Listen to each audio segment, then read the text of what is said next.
再来新闻来看婚姻好买消息，这个好买镇婚姻故事馆已经15岁啊，特别举办馆庆活动，甲发表今年所评选出来5本社会绘本，邀请乡亲到故事现场去感谢文化的生命力。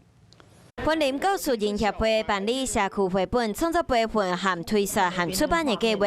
要培育一般的民众来进行创作。养殖户这边有什么辛苦的一些过程，所以有这个想法，我想创作这个绘本，让大家知道说鳗鱼上岸之后的一些活动跟一些辛苦的地方。婚姻故事馆这几年培育400多位一般的民众来进行创作，而且创作130多本的原创绘本，将会伫婚姻故事馆购议论故事处展出。 这段时间以来，已经有100多本的这样的一个绘本故事了哈。那同时呢，透过这些故事呢，跟我们所有的孩童，跟我们所有的乡亲来分享哈。婚姻用故事来起厝，有几内有温度的故事，嘛会当感受到文化传承和婚姻故事文化的生命力。